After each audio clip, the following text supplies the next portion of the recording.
So I've been asked to conduct a type of interview, I guess, of three amazing people, all of whom I love so dearly and miss seeing so much. But we have with us today Fetaui Iosefo, Stacy Holman Jones, and Dan Harris. And we wanted to start out with land acknowledgements. So I will start for the Tacoma area, and then we'll go from there.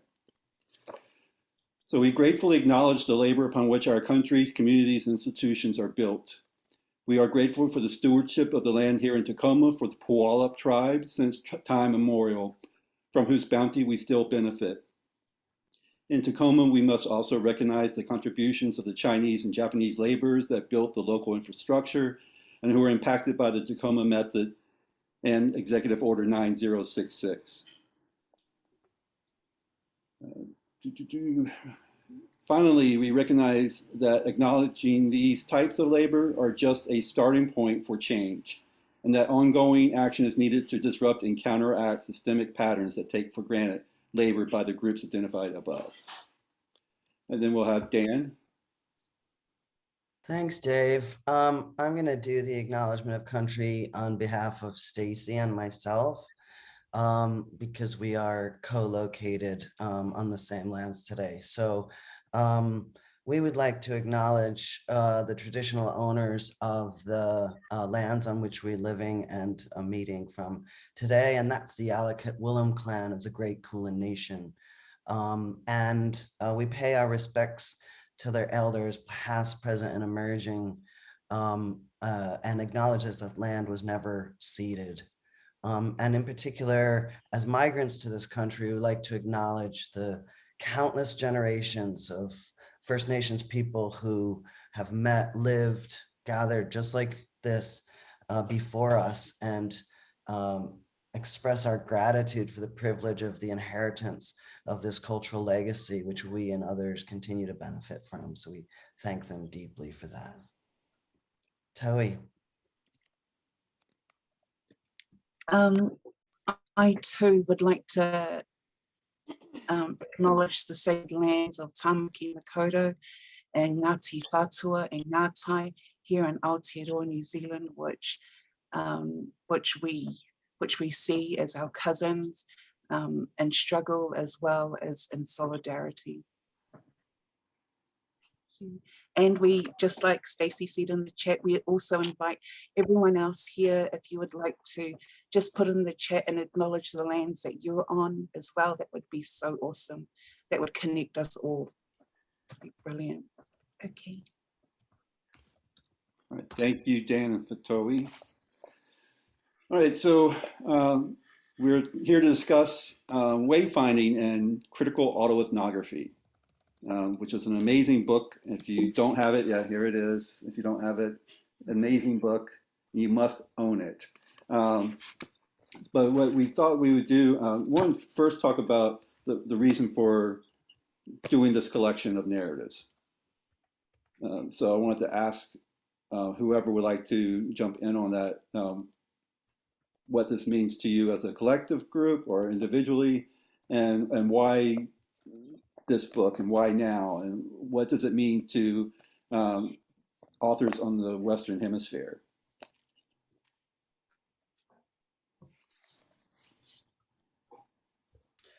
Towie, would you say something? Because it came out of the Critical Autoethnography conference that you and Esther and others co-hosted down in your place. Hey. Yeah, totally. Thanks, Dan. Okay, so wayfinding and critical autoethnography was actually the conference that Dan is alluding to, and it came like wayfinding itself is an Indigenous way of knowing and being, and it's yeah, and so when the conference began, we had to start the conference the only way we knew how, which is from an Indigenous perspective, and wayfinding is exactly that. So we as a collective decided that we would, actually, we were invited by the wayfinding community, Te Toki Trust, and all their whānau and people that were there to come in and partake in this sacred way of knowing and being. And so that's how we started off the whole conference. Was we were down at the Maritime Museum, and these young people who were like amazing, like they're just phenomenal people who know their ontological ways of being, as well as just themselves. And they connected us with the indigenous ways of being and saw that as the norm, as well as our collective Pasifika and Māori together. And so we worked on that together. And this book, one of the key elements of this book is based on who we've dedicated the book to. We've dedicated it to Emma, or Fatty, and she is my older sister. And she was spiritually connected to critical autoethnography as well as wayfinding. And she's on this waka behind me. And yeah, and she was diagnosed with cancer at the time. And during this, we weren't sure if she was going to make it for this conference, but she did. And she basically led this conference, led us through this journey of discovering ourselves as well as each other and this collective kind of thing. So yeah, I hope anyway, she passed away soon after actually just before we finished the book, but she was an integral part of this book. And yeah, and it's not often that you get a female leading this wayfinding ways of knowing and being. She was a traditional spelling master, and she had, like, all the students underneath her were just amazing. And so for this collection, what we've done is we have fronted the Indigenous ways of knowing and being.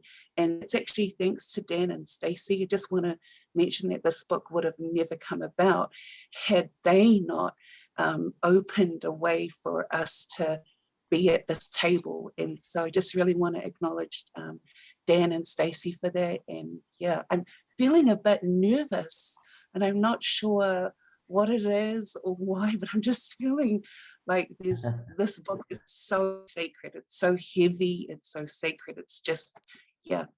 Okay. Sorry, Dave. I hope that was okay. Oh, it's fine. Don't ever apologize. Dan and Stacy, did you want to add anything else to what was said? Stace?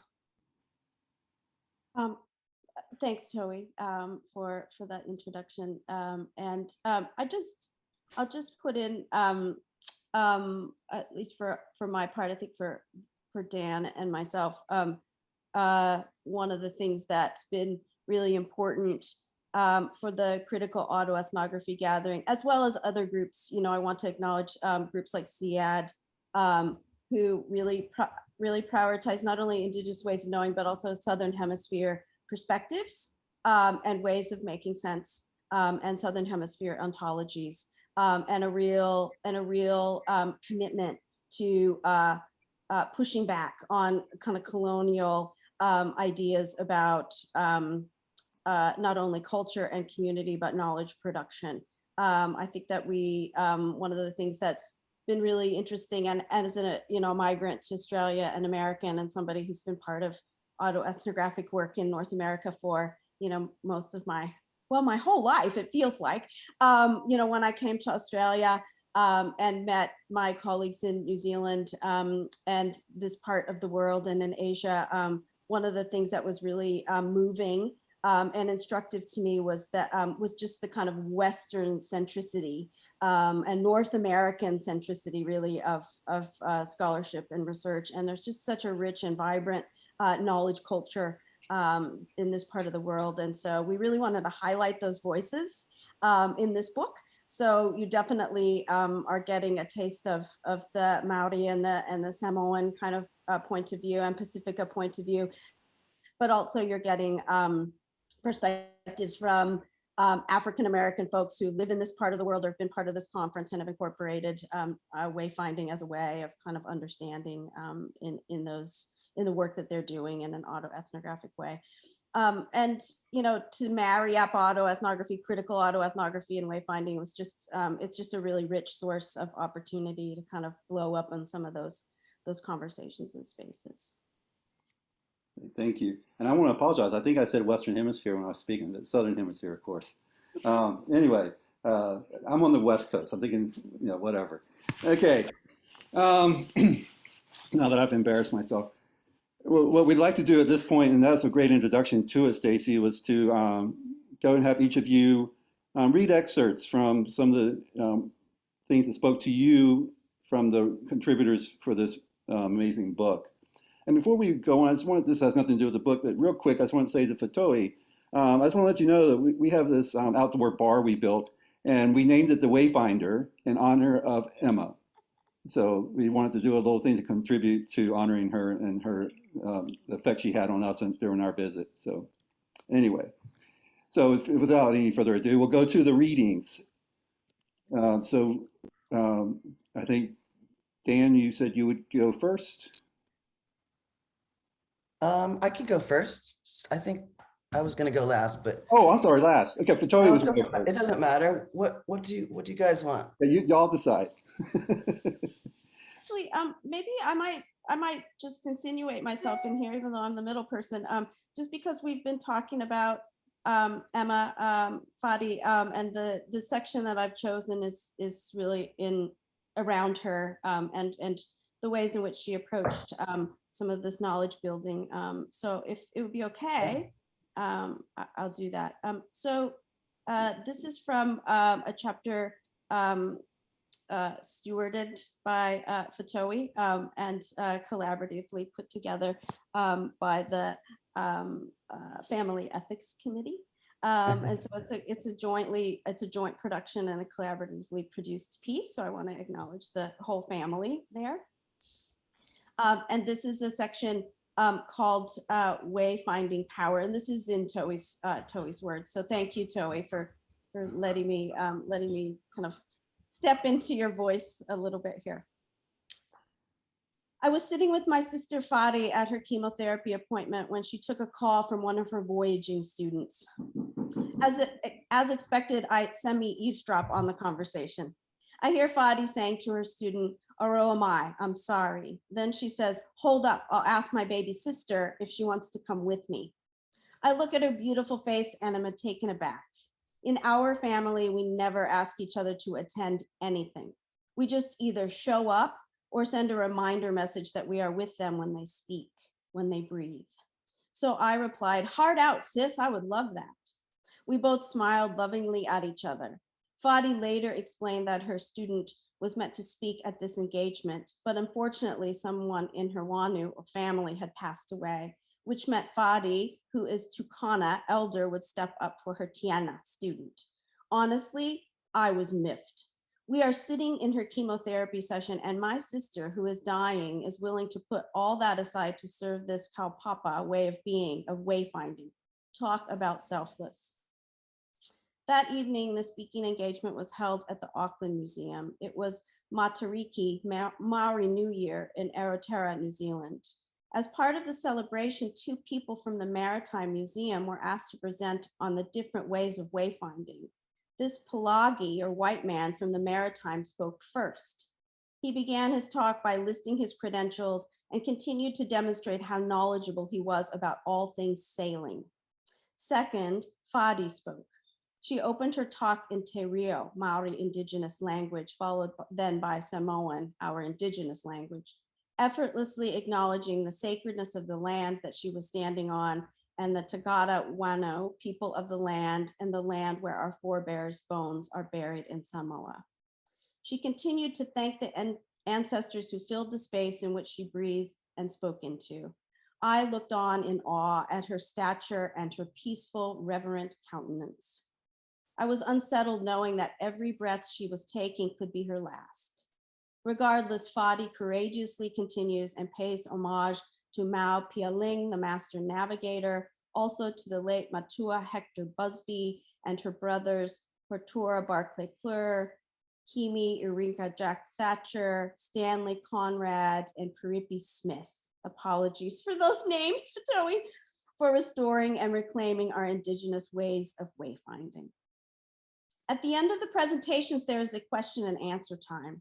I observed during this Q&A that every time a person asks a question, the Palagi person answers immediately, whilst Fadi just sits and listens respectfully, nodding when she agrees with what he is saying. One question was asked in regard to sailing by using the compass and the sun.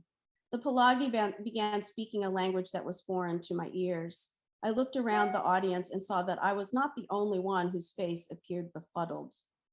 An indigenous person then asked about the sun and stars as the compass. Fadi stood to answer, and without pausing, the Palagi man carried on talking about the calculations of the various degrees and mathematical equations. Fadi then walked forward in her quiet manner and asked, "Can I respond to the question?" The man appeared to be shocked by her presence next to him and nervously nodded his head in agreement. Fadi then instructed us to all raise our right arm in the front of our bodies, ensuring it aligns with our right ear. Then she asked us to point with our index finger as far right as possible and to stretch our thumbs out to the left. Then she told us to cast our eyes to where our thumb and index finger were placed and told us that we were approximately 11.25 degrees.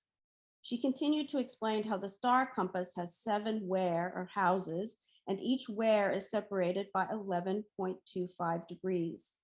Collectively, they make one quadrant. Her fellow presenter was visibly uncomfortable. He interrupted her and asked her how she would calculate this mathematical formulaic equation. He had a smug look on his face. She pauses, breathes in deeply with her eyes closed. I recognize what she is doing. She has done this many times with me when I've pushed her too far. She's trying to maintain her equilibrium of peace. She is calling on her ancestors to settle her heart and mind and to grant her peace. I am conflicted. I want to yell out, "Fadi, just bitch slap the ignorance and arrogance out of that idiot." Instead, I remain still like the rest of the audience, waiting for Fadi. After she has taken these deep breaths, you can see a peaceful look on her face. She then looks over to the Palagi and responds in the same mathematical formulaic language he has used as a weapon against her. A weapon to put her and our people in place.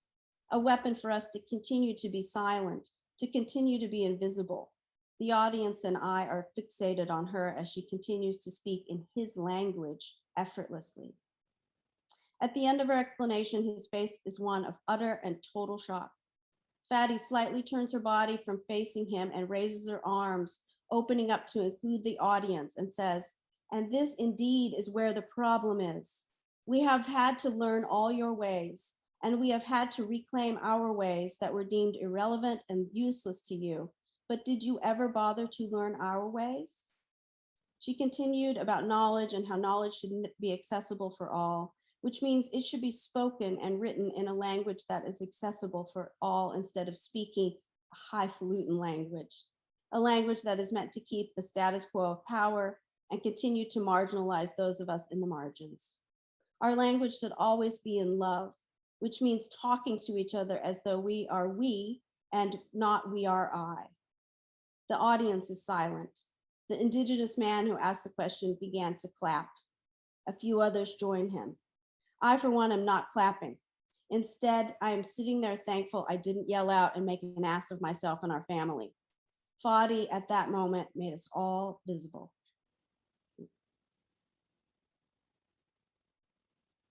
Thanks, I'll leave it there. I think Well, that was powerful. Thank you. That's a Fadi, yeah, and a Fetaui. Thanks, Toey. Yes, Fetaui. Love your writing. Okay, so Fetaui, would you like to share some excerpts? Yes, thank you, Stacy. Yeah, you can totally feel her in this, in this kōrero today. Ngā mihi atu ki koutou mō tēnei rā, tēnā koutou katoa, e mea uma, e mō mōna siilivi inga ma le whawhataili atua, ana o lele nei tula ma le manuia vi ile tua. Thank you, Dave. Thank you, team. Love you, family. There was so much deliciousness in this book, and I couldn't pinpoint one person. And so what I've done is I've just got a collective, snippet collective of what different people have said. And it's only fitting that we are here in Aotearoa that I begin with Wayfinding Korahuna by Hami Hawkins, who was a Māori scholar here on our sacred lands. He uses this quote, "Wayfinding is as relevant for our times as it has been throughout time. Its principles have been developed through action, practice, and deep intimacy within an ever-changing world." That quote was from Hoturoa Barclay Kerr, who was one of Emma's brothers. Adams, Holman, Jones, and Ellis provide a description that inspires me to want to know more about this qualitative research methodology. They say that autoethnographic stories are stories of, about the South, told through the lenses of culture. Autoethnographic stories are artistic, analytical demonstrations of how we come to know, name, and interpret personal and cultural experience. Critical autoethnography then seems to be very similar to rangahau. Rangahau, as Hami understands it, is not how universities define it. His rangahau guides what he does and informs who he is. Rangahau is what drives us to learn. It is our quest for life. If you are not learning, you are not living. It is what inspires us to be who we are. It excites us about who we could be. He chooses to define rangahau as his God-given intuitive instinct of wanting to know. It's from a chapter in the book by Hami Hawkins. And the next one I'm going to read is from our beautiful Nicole and Lisa Fay. Her chapter is called Uncovering Performative Black Feminist Wayfinding. And this is just a short poem that she's got in there.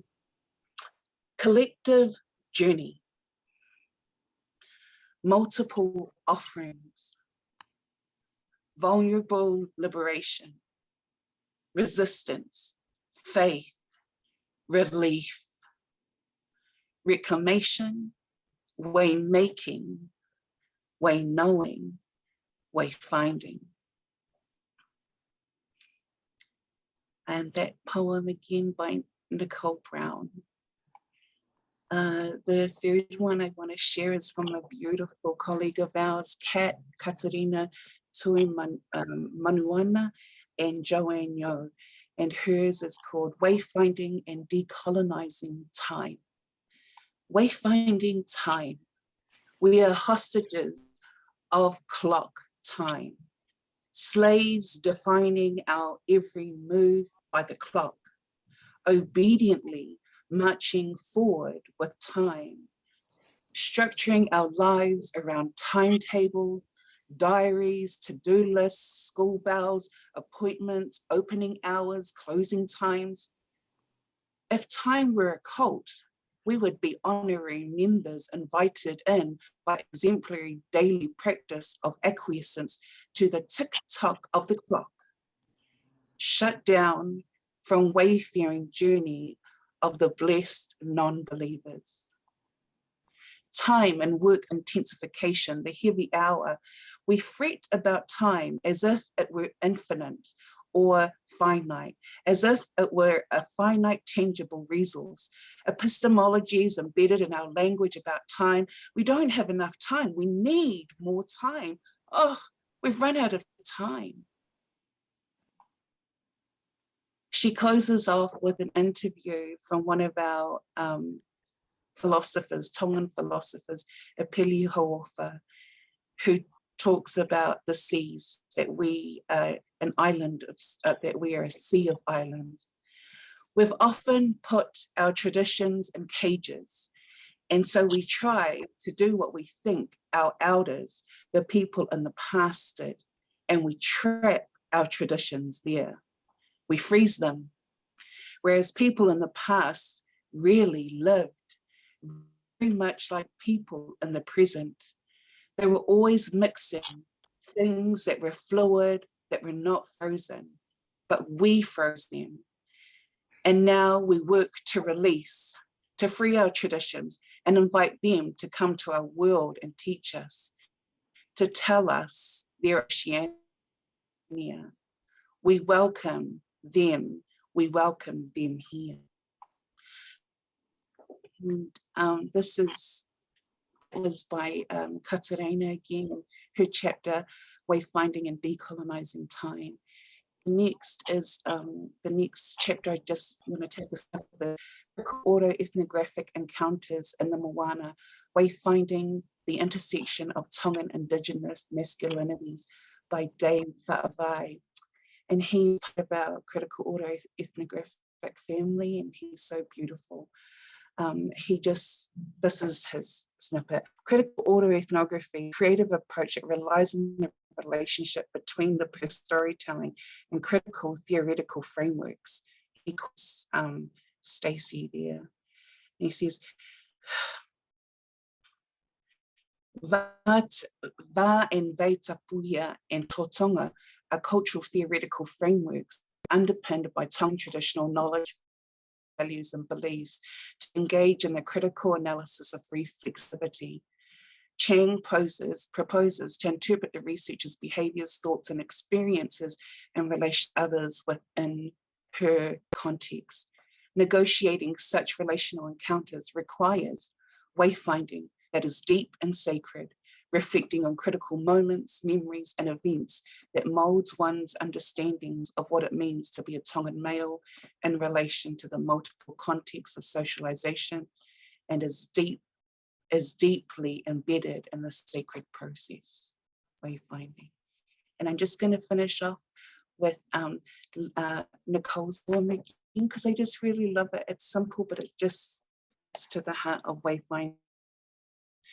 Collective journey, multiple offerings, vulnerable liberation, resistance, faith, relief, reclamation, way making, way know, way finding. Wayfinding is as relevant for our times as it has been throughout time. Its principles have been developed through action, practice, and deep sacred intimacy in an ever-changing world. Thank you very much, Fetaui. Again, beautiful passages. That one on time, from the first time I read it, has just stayed with me, and I think about it all the time. All right, Dan, if you could share your excerpts with us now. Thanks, Dave. I'm going to share two passages from chapter 13 in this book called Poetry, a poetic exploration of an immigrant's journey by Yin Ingrid Wang. And I really love this chapter, and I love Ingrid because she's just such a great scholar, and she's a beautiful artist, and she's a vibrant person. Like, so, you know, all of our special family of critical autoethnography conference goers who have contributed so much to this conference over the last like 7 years. And I think for me, one of the great things about the book is that that I sort of worried about in the beginning too, in our first conversations with Hannah at Rutledge, was that, you know, what is the focus of it? Is it the wayfinding, wayfinding as a guide for understanding alternative kind of onto-epistemological formations, and how that's happening down here, and what does down here mean? And it's only, I guess, down here if you're looking upward toward other countries, otherwise it's in the center.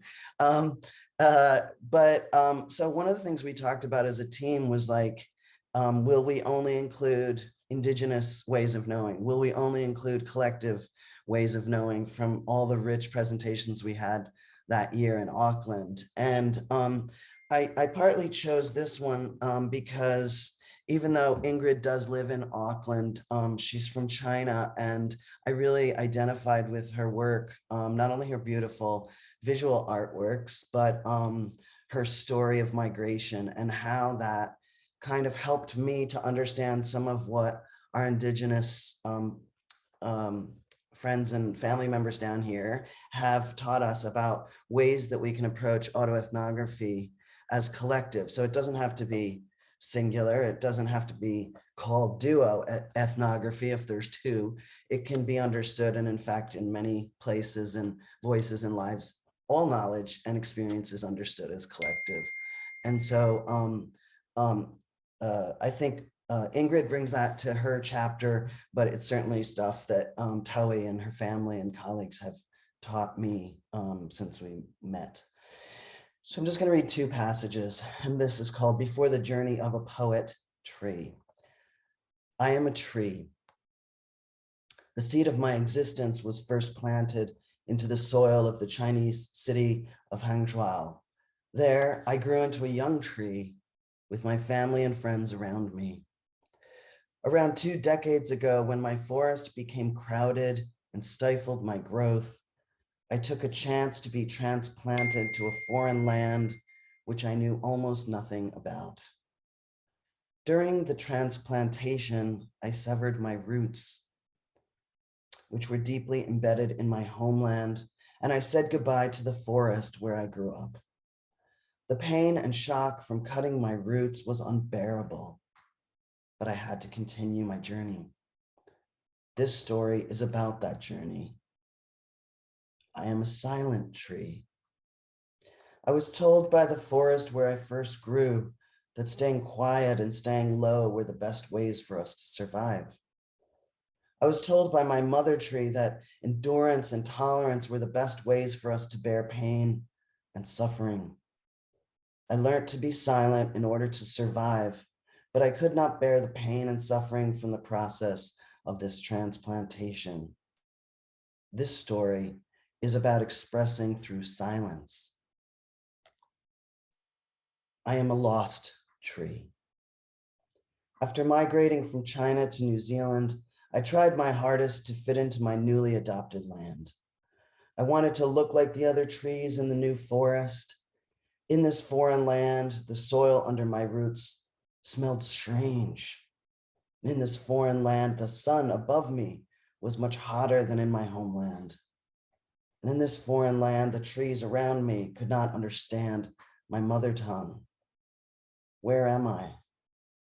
Who am I now? What will I become? My mind filled with so many unanswered questions. I stood in this unfamiliar forest, awash with fear and anxiety. This story is about wayfinding in the midst of the fear and anxiety of my immigration journey. I'm going to skip a few pages and skip to a place where Ingrid really talks more about being an art therapist, which she's become, and how this contributed to her PhD work. This section is called Transformation. When working with people from my community, I have seen how my immigration experiences interweave in the shared space with my people. The living in between experience of me as a Chinese immigrant, arts therapist, and researcher allows me to understand and empathize with my immigrant clients' immigration experiences and traumas from the displacement issues, and to transform my understanding and empathy into therapeutic tools. Working with my immigrant clients is also a therapeutic tool that helps me reflect, observe, grow, and transform. In transformational stages, art making helps me to discover the connection between myself and my spiritual homeland. Through arts-based critical autoethnography, I've understood the change and enlightenment coming from the process of my identity formation. In my art making, I've encountered revelations of rebirth, reconnection, and rehoming. I'm looking out of the window. Outside my bedroom window, the graceful view of trees always comforts me when I need some strength within. After 12 years of living in the same house, the view is not one of strange woods for me anymore. Although the leafy green outlook is so different from the landscape in my hometown, the view from my little house in Auckland settles me, like the landscape in my hometown used to. A famous Chinese poet, Jones+she, says, quote, "The hometown is where the heart settles." Now, looking out of my bedroom window, I watch the trees dance with a gentle breeze in the deep autumn, and I do not feel I am a strange and lonely tree in a foreign land anymore. Looking out of my bedroom window, my heart settles. This is my land. The years of struggle, challenges, inspirations, and transformations have showed me a way to connect and to grow into this adopted land. Every little moment, including both negative and positive experiences, have become tiny new tendrils connecting me to the fresh soil of my adopted homeland. The roots of this once lost tree start to regrow deeper and deeper. And I just thank Ingrid for that beautiful work and that post-human perspective that is so alive in so many of these chapters, where the land is not only helps form us, but we're in conversation with. And I love it. I identify with it so much as a migrant here. So thank you. Thank you, Dan. Again, beautiful. I just love this book. I mean, all the chapters, I haven't read them all yet, but I've read a good bit and they're amazing. And I thank you for everyone for sharing those tidbits so us can get a taste of the work that's in this book. Okay, so we have about just a little over 20 minutes. So I wanted to open up. Well, first, let me give everybody a chance to, if there's any last words, anybody from any of the editors wanted to speak of, but also to then give everyone a chance to ask questions. So I thought you could just unmute yourself and ask if you want to do it that way. I'm fine with question time, Dave. Okay.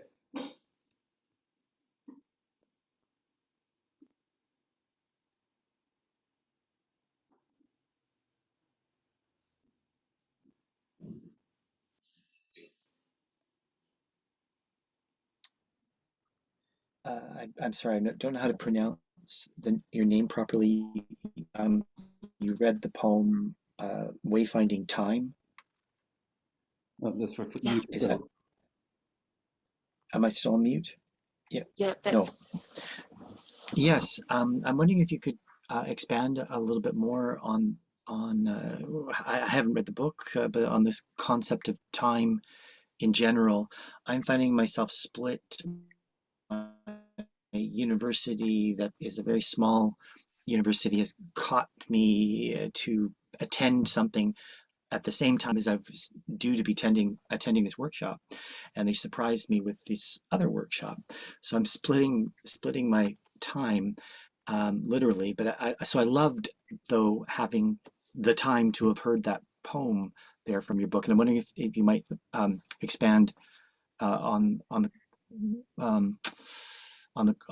the concept of time, I suppose, but on the, or just an open discussion of the effects of time on our work. Is time power? Donna, how you pronounce your name. I hope that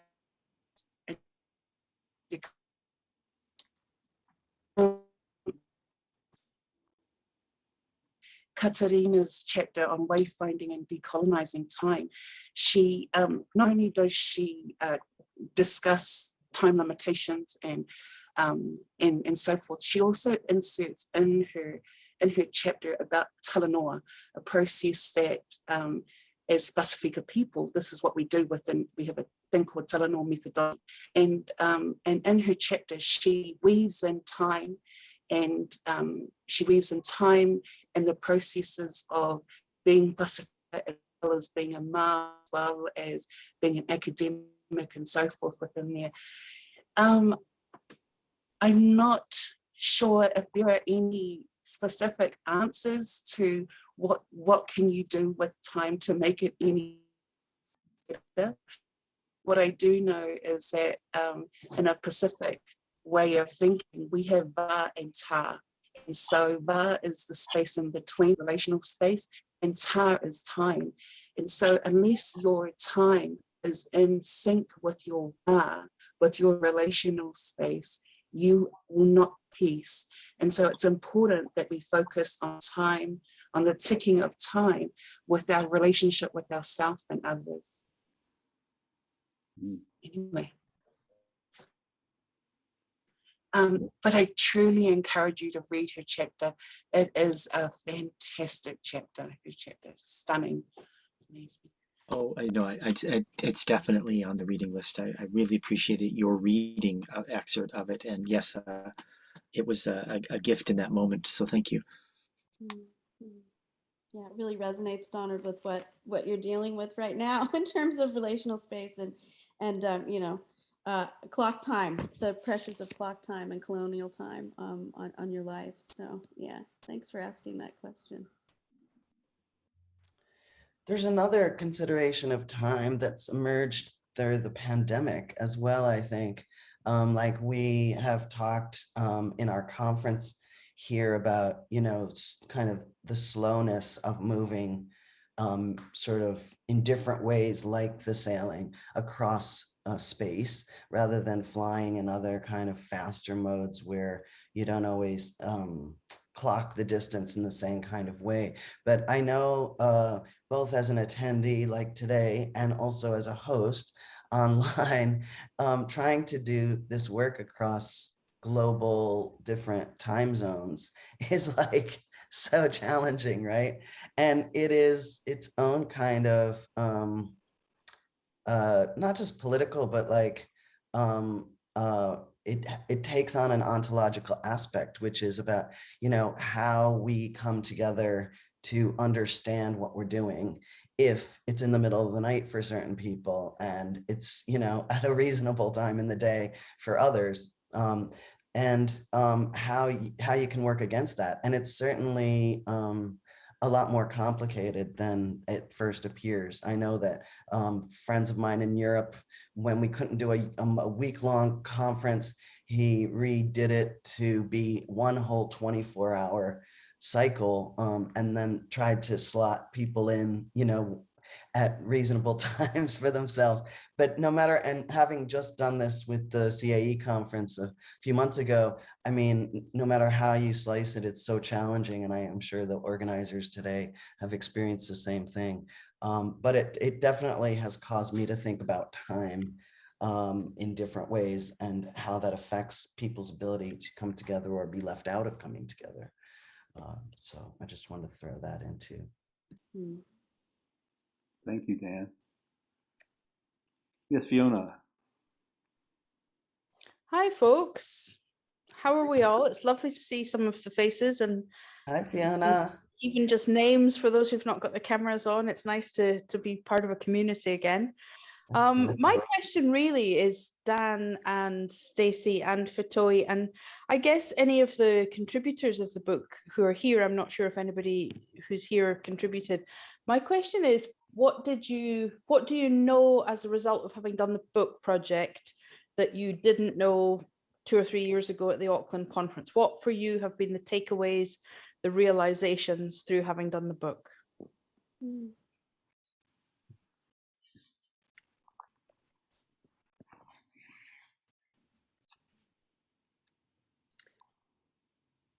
Thanks, Fiona. That's a good and hard question. Yeah. I think one of the things that stands out for me, having worked with the book and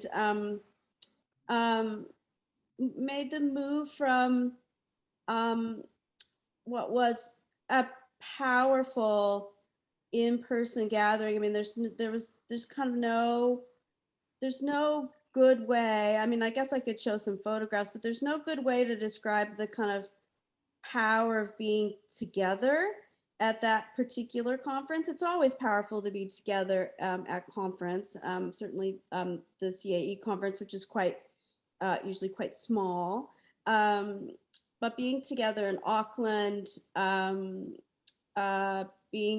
that experience that Fetaui described, you know, going out on the waka before the conference officially started, having community meals prepared by the family of the conference in many cases, or the kind of extended family, folks staying in the Murad. I mean, it was just so visceral, the kind of togetherness, and it felt like a big challenge to put together a book and to kind of move from that liveness and the deep kind of embodied nature of the work.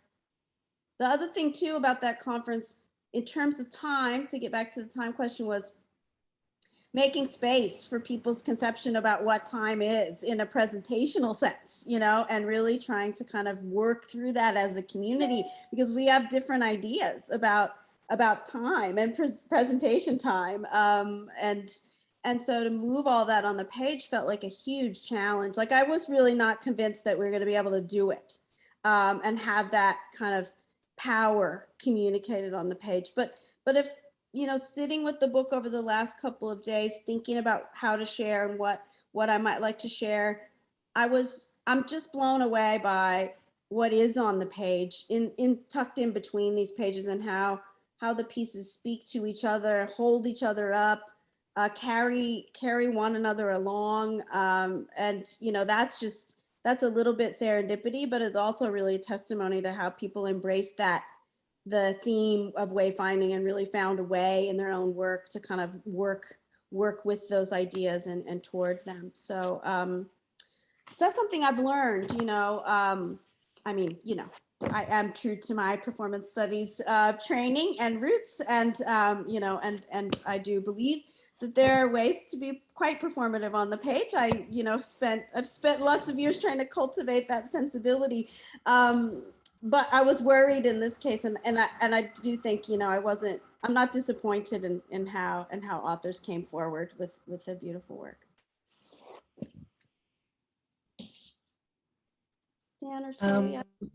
Yeah, when I first initially came to the CAE gathering, I felt alone, and I was quite scared to join this movement. But there was something in me and in my family that said that's where I was meant to be. Went there to Melbourne, and that's where I met a lot of you. And that encounter between then and now, the difference is I am not alone anymore. And my ways of knowing and being validated, and that actually I can take my family everywhere I go. I can take them into academia. I can take them, like, we are not separated by anything. And so for me, that was like that was a huge learning, like throughout this book as well. And then being able to share that with fellow authors in the book, and allowing them to feel that they were also validated, they were also able to bring in their truths, their belief systems of who they are and why they are.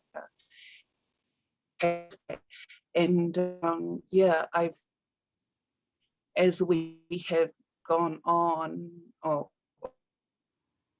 as our collective family have gone on in this journey of critical autoethnography and wayfinding, we're to strengthen the collective that I had when I first came in. And yeah, I feel, I don't know, just really blessed by it. Yeah, I'm not alone, not the only skin Pasifika.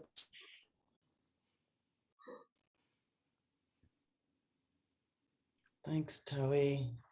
And yeah, that community building is thanks in such large part to you. Hey, I just wanted to throw one thing in. If you were finished, Toby, I don't know if you were finished. Yeah, okay. Just on a last note, I wanted to make a shout out to Tammy, our beloved Tammy Spry, and who was our international guest, keynote, and performer of that year.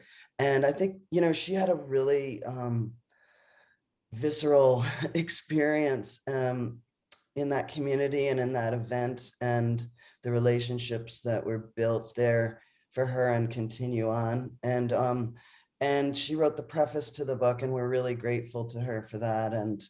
Um, and yeah, in terms of building community, we always try and have one local keynote and then one international one to kind of build, not just to build our community here, but to build it in conversation with others, not just in the States, but elsewhere. And that is reflected in the book as well. And so there are people from contributors from different regions. But the second shout out I wanted to say from a publishing point of view is gratitude to Hannah Shakespeare, who most of you know, I think, and probably work with already or will inevitably. She's just such a family member to us who know her. If you don't know her, she's an editor, senior editor at Routledge, and she's responsible for the commission, the contracting of this book. And in my own experience, having published or contributed to lots of American volumes, I have had lots of resistance in different kinds of ways to publishing something that didn't largely feature American or European or British authors. There's a feeling, especially in the States, that it wouldn't sell. And so it had to be more international, which really means more American. And, even being an American, it's very hard to have that conversation because it can often, by collaborators or publishers, just get reduced to finances like, hey, I'm not being, regionalist or imperialist. It's just economic. We want the book to sell, and don't you want the book to sell?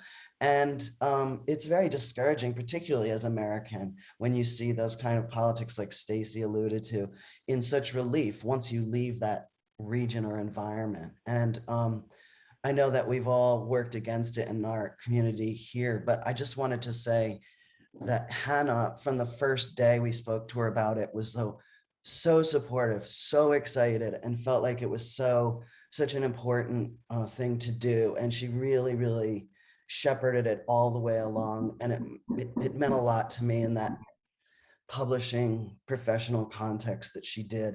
And she had that faith and stewardship of this book. And then just finally, one thing that makes it so special for me and I think for Stacy is that when we finished the book, we had this launch, and Fetaui's family, well, your dad, right, said a prayer over it. We had this kind of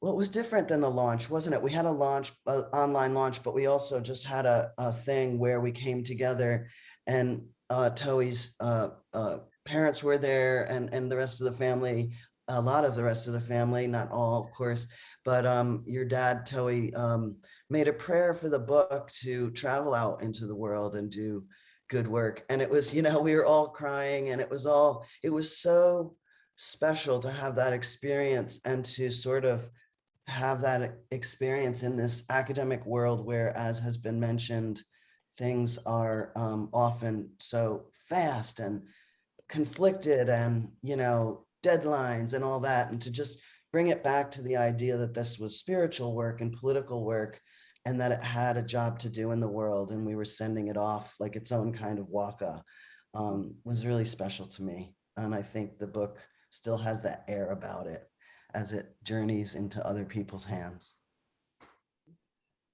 Thank you very much. And I think that's a great ending to our session, comparing the book to the waka and going out. I think that's beautiful.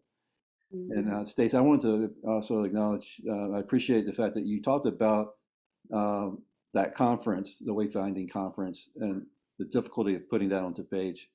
For all of us that were there at that conference, it was quite, I don't know, empowering, but I don't know what word would be good. It was more than what we usually get at a conference. the connections, the airs just had there was something about it. There was a living, breathing kind of concept to this conference that you can't really put into words. And all the critical autoethnography conferences, if you have not been, have been very community forming, but I think none more powerful than the Wayfinding conference. So thank you for that, and thank you everyone for attending today's session, and thank you very much to our editors who did an amazing job with this book, and I love and appreciate you all. Thanks, Dave, and thanks, Keith, for the invitation, and thanks for the organizing committee. So much work. Yeah, thanks.